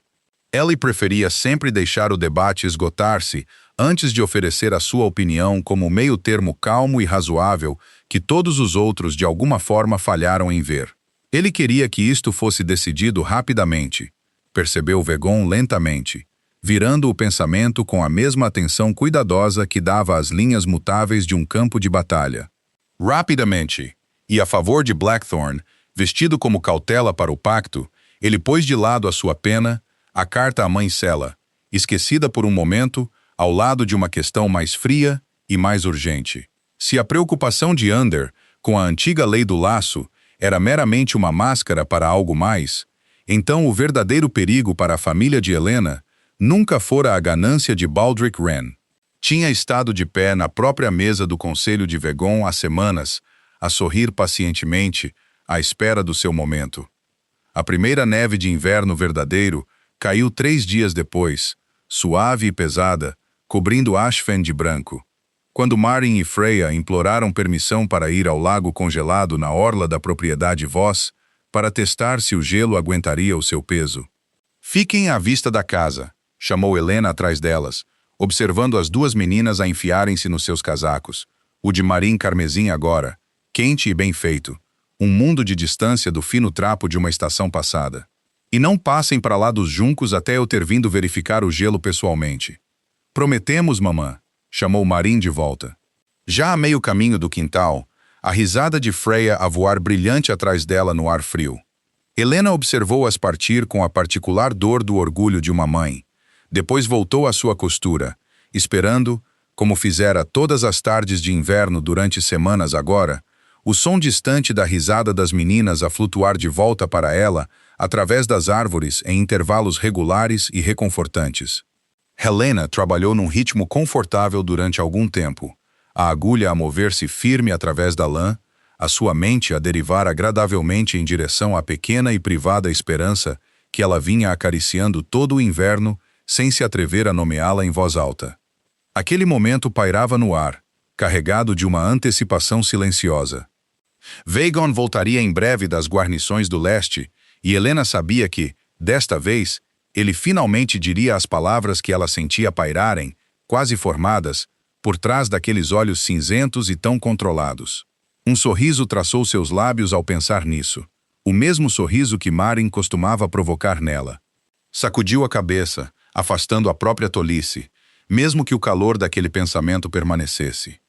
1 hora se passou. Helena se deu conta de que a risada havia cessado. No início, ela se convenceu de que as meninas apenas se aventuraram mais longe pela margem congelada do que ela havia instruído, perseguindo algum jogo invisível aos olhos adultos. Mas o silêncio peculiar que pairava pela janela era errado de um jeito que ela sentiu antes mesmo de nomeá-lo. Aquele silêncio pesado de um bosque de inverno, onde nada se movia, nem mesmo os pássaros.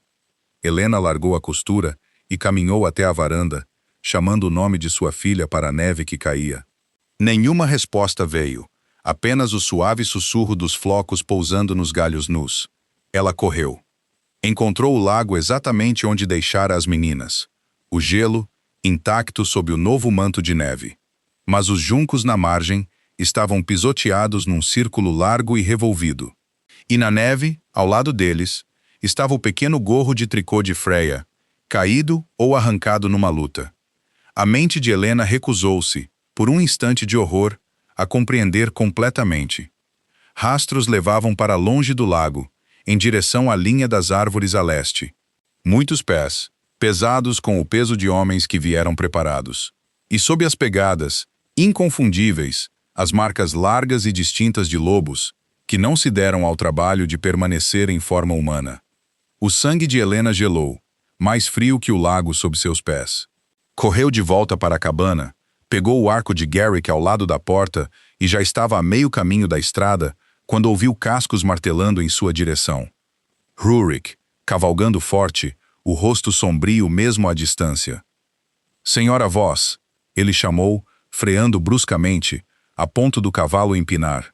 O mensageiro veio do castelo há menos de 1 hora.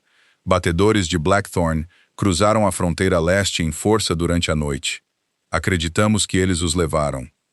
Helena interrompeu, erguendo o pequeno gorro de Freya, com uma mão que tremia tão forte que mal conseguia mantê-lo firme. Rorik, eles levaram as meninas do lago. Havia rastros de lobos, 1 dúzia de homens, pelo menos. A expressão de Rurik mudou de sombria para algo muito mais frio e perigoso. O rei está a 2 horas de cavalgada a leste, inspecionando justamente a fronteira que eles cruzaram para chegar até nós, disse ele. Enviarei mensageiros. Senhora Voss, preciso que retorne à casa e permaneça lá, por precaução. Não me sentarei em casa enquanto minha filha estiver em algum lugar naquela floresta, disse Helena. E não havia nada em sua voz agora senão a recusa absoluta e inflexível de uma mãe. Conheço esta terra melhor do que qualquer batedor de fronteira. Conheço cada trilha de veado e cada travessia de riacho em um raio de 5 léguas. Você me levará com você, capitão, ou eu seguirei a pé. De qualquer forma, eu vou. Rurik a estudou por um longo momento. o arco apertado com os nós dos dedos brancos, a rigidez feroz e inquebrantável de sua mandíbula. Algo em seu rosto marcado mudou para algo próximo ao respeito. "Suba no cavalo", disse ele, estendendo o braço. Cavalgavam rápido pelas trilhas a leste, enquanto a neve engrossava. O olho treinado de Rorik captava a trilha pisoteada que os sequestradores deixaram em sua pressa. Helena mantinha os olhos fixos nos galhos quebrados e na terra revirada que marcavam o caminho, recusando-se a deixar sua mente vaguear para as possibilidades mais sombrias que a assombravam nas bordas, recusando-se, acima de tudo, a imaginar o rosto de sua filha, assustada em alguma clareira fria. Pois uma mãe que se permitisse imaginar tais coisas vividamente corria o risco de perder a firmeza que suas mãos precisariam se, no final, tudo se resumisse a outra flecha disparada com raiva. "Rorik", chamou ela por cima do vento. Por que Blackthorn cruzaria tão longe no território de Elderor por duas crianças, quando uma dúzia de reféns mais fáceis deveriam viver mais perto da fronteira? A mandíbula de Rorik estava tensa enquanto ele escaneava a linha das árvores à frente. "Porque elas não são crianças comuns, senhora Voss. Uma é a própria irmã do rei.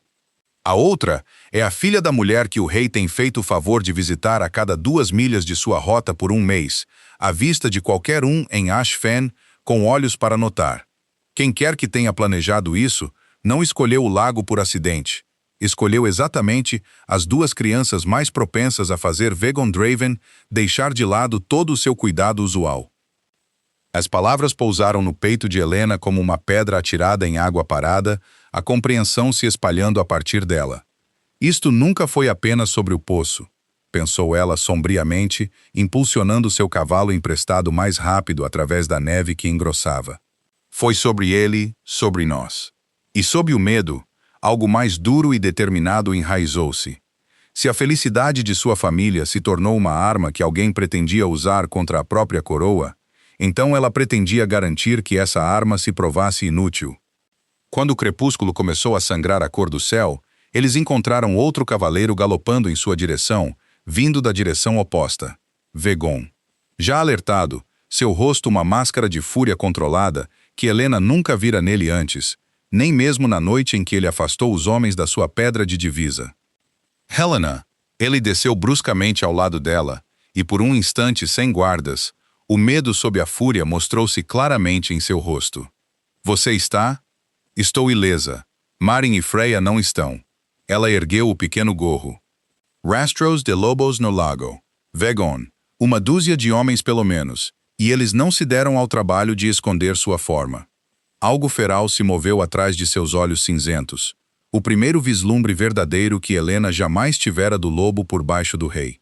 "Blackthorn não cruza tão fundo no território de Elderor sem motivo, e eles não levam crianças sem um propósito por trás", disse ele, baixo e perigoso.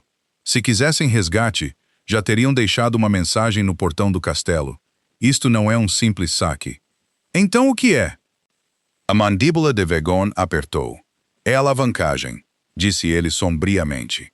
"E acredito, Deus me ajude, que sei exatamente quem arranjou para que encontrassem uma oportunidade tão fácil de tomá-la." O estômago de Helena gelou com a certeza em sua voz.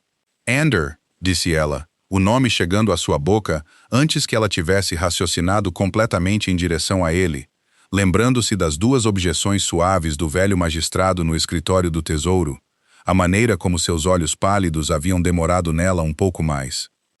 "Ander", Vegon confirmou sombriamente. "Ordenei que sua correspondência fosse revista apenas esta manhã, por puro instinto. Não esperava que o instinto se provasse correto tão violentamente, nem tão cedo." Ele girou seu cavalo de volta para a linha das árvores a leste.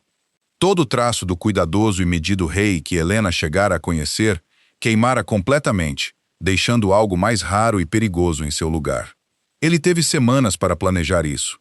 Enquanto eu me sentava em câmaras do conselho debatendo linhagens e tratados, como um tolo que acreditava que a principal preocupação de seus conselheiros era tradição e não traição. "Não temos tempo para você se culpar, Sua Graça", disse Rurik bruscamente, aproximando seu cavalo. Temos tempo para cavalgar. Os olhos dourados de Vegon piscaram uma vez na luz fraca, o lobo subindo perto da superfície do homem, e ele não perdeu mais uma palavra em arrependimento. Então vamos cavalgar, disse ele, e esporeou seu cavalo para o crepúsculo que se aprofundava. Helena e Rurik, logo atrás dele, toda a companhia trovejando para o leste, em direção ao que os esperava nas árvores que escureciam. Encontraram as meninas ao anoitecer, numa cabana de caça abandonada, nas profundezas das florestas orientais que, gerações atrás, marcavam a antiga fronteira entre o território de Elderor e Blackthorn. E de pé ao lado do fogo da cabana, aquecendo as mãos como se não tivesse a menor preocupação no mundo, estava o magistrado Tyne Ender. Sua graça, disse Ender, virando-se quando a companhia de Vegon irrompeu na clareira, sua voz sem nenhum traço de surpresa. Confesso que esperava que a auditoria de Rurik levasse um pouco mais de tempo para me alcançar. Você sempre foi mais rápido que seu pai em questões de suspeita.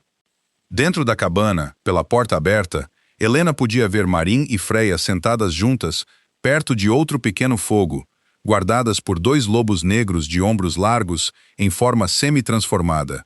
Assustadas, aninhadas juntas, mas, pelo que os olhos desesperados de Helena podiam dizer, completamente ilesas. Cada instinto nela gritava para correr até sua filha. A mão firme de Rurik em seu braço a manteve no lugar. Espere, murmurou ele baixo e urgente perto de seu ouvido. Um passo em falso agora, e esses guardas entram em pânico. Deixe o rei atrair todos os olhares naquela clareira primeiro. É o que ele faz de melhor. Helena forçou-se a ficar parada, cada músculo tenso, o olhar fixo no pequeno e assustado rosto de sua filha, do outro lado da clareira. Marin ainda não a vira. Helena desejou que ela não gritasse, não se movesse, não desse aos guardas qualquer motivo para apertar o aperto antes que a ajuda pudesse alcançá-la. Por que, Tyne? A voz de Vegon era baixa, controlada, e ainda mais terrível por isso. 12 anos você serviu meu conselho. Você manteve a confiança do meu pai antes da minha. Por que vender 2 crianças para batedores de Blackthorn por uma faixa de terra e um poço meio esquecido? Porque o poço não é meio esquecido para todos, sua graça, disse Ender, e pela primeira vez, algo genuinamente amargo rastejou em sua voz composta. O Poço da Lua, sob o Riacho Voz, é o último ativo restante nos territórios orientais. Quem o controla, controla uma fonte de força que nenhum tratado comum ou exército pode igualar.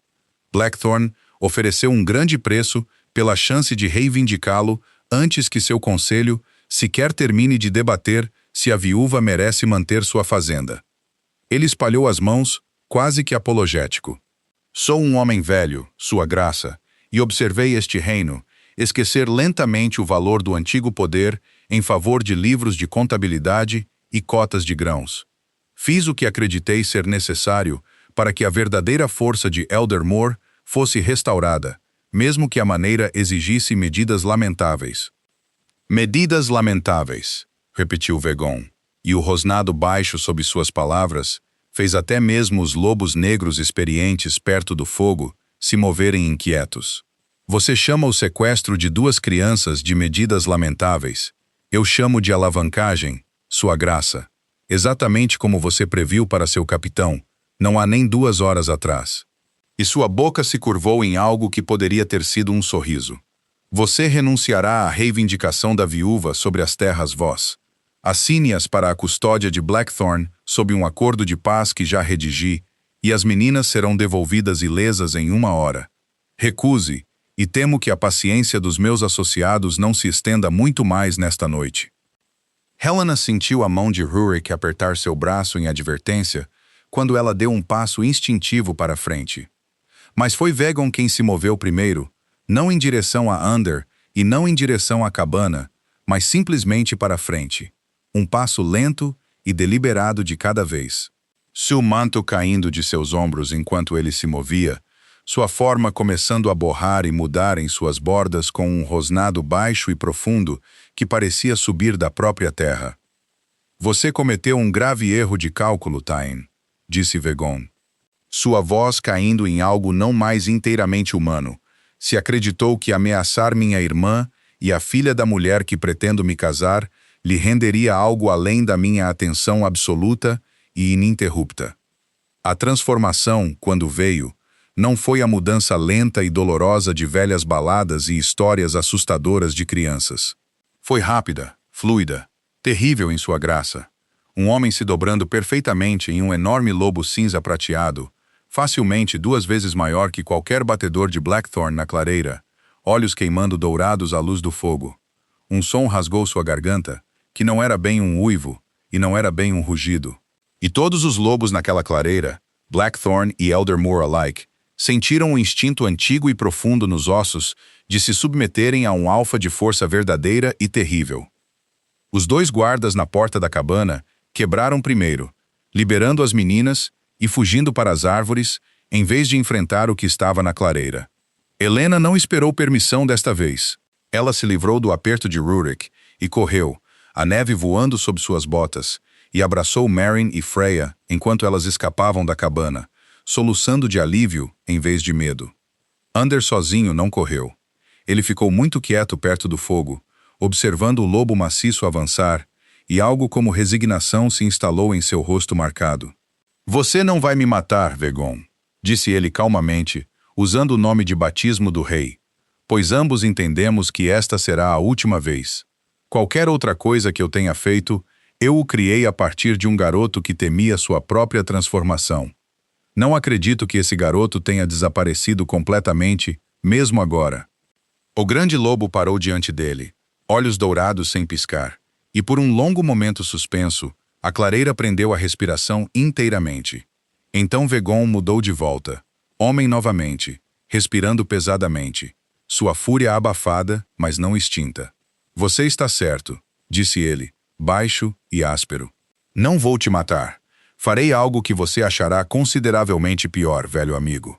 Você viverá o suficiente para ser julgado perante o conselho completo, para ter cada livro de contabilidade, cada carta, cada traição silenciosa exposta diante dos próprios senhores, cuja confiança você alega proteger. Você não morrerá um mártir pela velha coisa do poder. Você será simplesmente lembrado pelo resto de um longo e sombrio encarceramento como o homem que vendeu 2 crianças para salvar um poço. Rurik avançou com seus homens para amarrar o velho magistrado e Vegon se afastou dele inteiramente, atravessando a clareira em 3 longos passos até onde Helena se ajoelhava na neve, Maryn e Freya, ambas firmemente abraçadas. Ele se ajoelhou ao lado delas sem uma palavra. E por um momento, o temível rei Alfa de Elderore não foi nada além de um homem de joelhos na neve, reunindo sua irmã e a garota que, em algumas semanas de inverno, chegara a amar tão ferozmente quanto seu próprio sangue, em um abraço que tremia com a força do alívio que ele não se permitira sentir até este exato momento. Você veio, sussurrou Maryn em seu ombro, sua voz pequena e trêmula. Eu sempre virei, disse Vegon. E embora sua voz estivesse áspera com a fúria gasta e a nova dor por uma amizade que acabara de perder para sempre, não havia nada nela agora, além de certeza absoluta. Enquanto eu respirar, pequena, eu sempre virei. Freya, ainda tremendo no outro braço de Helena, ergueu seu rosto marcado por lágrimas para seu irmão. Ele disse coisas terríveis sobre você, Vegon, disse Freya. Ele disse que você era fraco por se importar com pessoas que não eram Wolfkin. Eu disse a ele que ele estava errado. Eu disse a ele que você era a pessoa mais forte que conheço, precisamente porque se importa. Algo na expressão controlada de Vegon finalmente rachou completamente com isso, e ele puxou sua irmã para perto de seu outro lado, pressionando um beijo na coroa de sua cabeça, com uma ternura que parecia completamente deslocada em um homem que minutos antes estivera na clareira como um lobo prateado maciço, com fúria flamejante dourada em seus olhos. Você está exatamente certa, murmurou ele em seu cabelo, e mais corajosa do que qualquer lorde do conselho que já sentou à minha mesa para ter dito isso em seu rosto, enquanto estava assustada até a alma. Voltaram para Ashvin lentamente, deliberadamente, as meninas envoltas em mantos quentes e acomodadas seguramente à frente de Rurik e Vegon em seus cavalos. Helena perto delas o tempo todo, sem querer deixar sua filha longe de seus braços, por um momento mais do que o necessário. A floresta, tão recentemente um lugar de terror, parecia quase gentil novamente sob a lua crescente, como se os próprios bosques entendessem que qualquer escuridão que tivesse passado por eles naquele dia tivesse finalmente sido verdadeiramente expulsa. Era bem depois da meia-noite quando chegaram à cabana Voss, e Vegon, em vez de voltar para o castelo, como o protocolo e o bom senso sugeriam que ele deveria fazer, simplesmente desmontou, alimentou a própria fogueira com suas próprias mãos e sentou-se pelo resto da noite na velha cadeira de balanço perto da janela, vigiando uma casa e uma família que, em algum momento de um longo inverno, ele passara a considerar inteiramente sua para proteger. A primavera chegou lentamente a Eldoror naquele ano, mas quando chegou, chegou de uma vez. A neve derretendo das cristas das presas cinzentas em grandes lençóis prateados, o riacho ao longo da pedra de divisa Voss correndo alto e claro, e o velho poço da lua sob ele, se os anciãos Wolfkin que vieram estudá-lo deveriam acreditar, zumbindo fracamente mais forte do que em 100 anos, como se ele também estivesse esperando que algo finalmente se acertasse no mundo acima dele. O magistrado Thainander foi julgado perante o conselho completo na primeira semana do descongelamento, exatamente como Vegon prometera, e a câmara do conselho que outrora pendia pesada com seu conselho suave e confiável, ecoou em vez disso a leitura de seus crimes, os livros de contabilidade falsificados, a correspondência silenciosa com batedores de Blackthorn, o sequestro de 2 crianças a serviço de um antigo poder que ele se convenceu valer qualquer custo para recuperar. Ele não foi executado.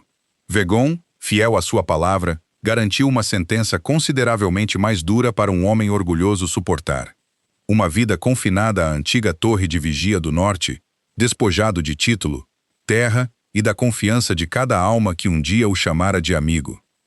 Nas semanas seguintes ao julgamento, Vegon fez questão de visitar a antiga torre de vigia ele mesmo, sozinho antes que o encarceramento de Ander começasse formalmente.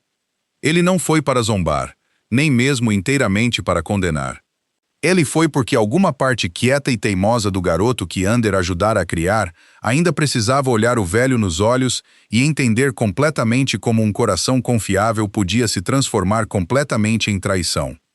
Você poderia simplesmente ter me pedido o que queria, disse Tain, Vegon, de pé no limiar da pequena cela de pedra que seria a casa do velho magistrado pelo resto de seus dias. Você poderia ter argumentado pela proteção do poço abertamente, honestamente, e eu teria ouvido como sempre ouvi você. Por que escolher a traição em vez da confiança? Ander, sentado na estreita cama com sua bengala cruzada sobre os joelhos, não respondeu por um longo momento. Porque a confiança é lenta, sua graça, disse ele finalmente. E me convenci de que o reino não tinha o luxo da lentidão. Eu estava errado. Entendi que estava errado no momento em que vi o rosto de sua irmã naquela clareira e compreendi precisamente o que me permitira tornar no serviço de uma causa que eu deixara de examinar honestamente há muito tempo. Ele olhou para cima e, pela primeira vez, algo como uma genuína dor passou por seus olhos pálidos. Sinto muito, Vegon. Não pelo julgamento, mas pelo garoto que ensinei a desconfiar de seus próprios instintos em favor do conselho de homens cuidadosos. Espero que, com o tempo, você aprenda a confiar neles totalmente novamente. Vegon não disse mais nada. Não havia mais nada que ele achasse que precisasse ser dito. Ele se virou e deixou o velho homem para sua cela estreita e seus arrependimentos mais estreitos e cavalgou de volta para Ashfen, com uma leveza no peito que não esperava que a dor deixasse espaço para. Baldric Wren, por sua vez, renunciou ao seu cargo no tesouro, antes que o conselho pudesse formalmente removê-lo, e deixou Ashfen com Lady Yold, antes que a última neve tivesse completamente derretido da praça. Helena ouviu em segunda mão, e sem muito interesse, que eles se tinham reassentado nas províncias do sul, onde presumivelmente ainda restavam outras viúvas com vestidos rasgados para Lady Isolda Hir. Embora Helena tenha achado, para sua própria surpresa silenciosa, que ela não sentia mais muita raiva da mulher, apenas o reconhecimento distante e levemente piedoso de alguém que havia construído toda a sua autoimagem sobre a crueldade e que, no final, não tinha mais nada em pé quando a crueldade foi finalmente retirada dela. A antiga lei de fianças do Conselho, muito debatida nas semanas seguintes ao julgamento de Under, foi testada finalmente em uma brilhante manhã de início de primavera, quando a mais velha das anciãs Wolfkin, uma mulher pequena, feroz e antiga chamada Mãe Sá, que havia viajado 3 dias dos bandos do norte, especificamente para o propósito, ficou à beira do riacho Voz, com a mão de Helena, segurada levemente em ambas as suas mãos enrugadas, os olhos fechados, ouvindo algo muito abaixo da superfície do mundo que apenas ela podia ouvir. O antigo sangue corre em você, criança, disse Mãe Sila, finalmente abrindo os olhos. Freco, enterrado a 3 gerações de profundidade sob o nome comum de um soldado. Mas presente, da mesma forma. Seu avô não recebeu esta terra meramente como recompensa por serviço, Helena Voss. Ele a recebeu porque o antigo Pax reconheceu mesmo então uma linhagem digna de confiança com um poço. Ela olhou para Vegon, esperando a uma distância respeitosa, com uma expressão que ele fazia muito pouco esforço para manter composta. O vínculo reconheceria esta união, Vossa Graça, caso você escolha fazê-la. Vegon não esperou mais cerimônias. Ele atravessou a distância entre eles em alguns longos passos e se ajoelhou, não como um rei se ajoelhando para aceitar tributo, mas simplesmente como um homem se ajoelhando diante da mulher que amava na lama da grama de primavera, ao lado do riacho que, a seu modo silencioso, os unira em primeiro lugar. Helena Voss, disse ele, e sua voz, geralmente tão cuidadosamente medida, tremeu levemente com algo que ele não se esforçou para esconder. Passei 6 anos me dizendo por homens mais sábios do que eu, que amor e dever nunca poderiam ocupar o mesmo trono. Não acredito mais nisso. Eu a vi ficar ereta em uma praça de mercado enquanto mulheres cruéis tentavam quebrá-la. E eu a vi disparar um arco contra homens armados para proteger uma pedra de divisa. E eu a vi correr por uma floresta de inverno com nada além da fúria de uma mãe para armá-la. E em cada momento, eu a amei um pouco mais a cada momento anterior. Não estou lhe oferecendo uma coroa, embora uma coroa venha com ela, porque não acredito que uma coroa seja o que você sempre quis de mim. Estou oferecendo um lar onde sua filha nunca mais terá que esconder uma bainha rasgada atrás das mãos, e um marido que pretende passar o resto de sua vida garantindo isso. Você me aceita? Helena, que havia enterrado um bom homem e jurado nunca mais construir a segurança de sua filha apenas em afeto, descobriu que isso, pelo menos, não era uma promessa contra a qual ela precisava se proteger. Isso não era afeto oferecido em vez de segurança. Era a própria segurança envolvida quase como um pensamento posterior em amor. Sim, disse ela, e a palavra saiu em uma risada meio emaranhada com lágrimas. Sim, Vegon, eu aceito você. Eles se casaram no início do verão no prado acima do Poço da Lua, com toda Ashfen presente. Até mesmo Mivin, o mercador de grãos, que chorou abertamente e sem vergonha durante toda a cerimônia, e até mesmo um punhado dos próprios cidadãos que um dia riram de um vestido rasgado, agora observando em silêncio humilde, enquanto a garota que eles zombaram estava ao lado de sua mãe em um vestido de lã escarlate, servindo aos 9 anos de idade como alma de sua mãe e uma acompanhante ferozmente orgulhosa. Freya, encantada além de toda medida por ganhar uma irmã em verdade e não apenas em afeto, passou toda a cerimônia sorrindo tão amplamente que Rurik foi ouvido a comentar secamente que o velho capitão temia que seu rosto ficasse permanentemente fixo assim. Anos se passaram, como anos passam, gentilmente e depois de repente. Marine Voss cresceu em uma jovem mulher conhecida em toda Elderor, não apenas como a enteada da coroa, mas como uma guardiã feroz e capaz do antigo Poço da Lua por direito próprio. Treinada pelas sucessoras de Mãe Sela para guardar o poço que sua família protegera inconscientemente por 3 gerações silenciosas, ela eventualmente viajou para além das fronteiras do único reino que conhecera, vestindo lã fina e seda mais fina, não querendo nada que o mundo pudesse lhe oferecer. Mas quando ela arrumou sua mala para ir estudar na Grande Academia do Norte, ela trouxe consigo apenas um punhado de coisas que realmente importavam. A antiga medalha de serviço de seu pai, um retrato de sua mãe pintado no verão do casamento real e dobrado cuidadosamente no fundo da mala, onde ninguém, exceto ela, jamais pensaria em procurar. Um pequeno e desfiado pedaço de lã azul desbotada, rasgado ao longo de uma borda irregular. Ela o guardou, disse ela à sua própria filha muitos anos depois. Não por amargura, e nem mesmo inteiramente por memória, mas porque a lembrava de uma verdade simples que sua mãe lhe ensinara em uma fria noite de inverno, perto de uma lareira moribunda, muito antes que qualquer rei tivesse entrado em suas vidas. Que o orgulho não te mantém aquecido, mas a dignidade te mantém de pé. E às vezes, se você for muito sortudo, o mundo inteiro finalmente chega para notá-lo. Obrigado por passar este tempo com a história de Vegon e Helena.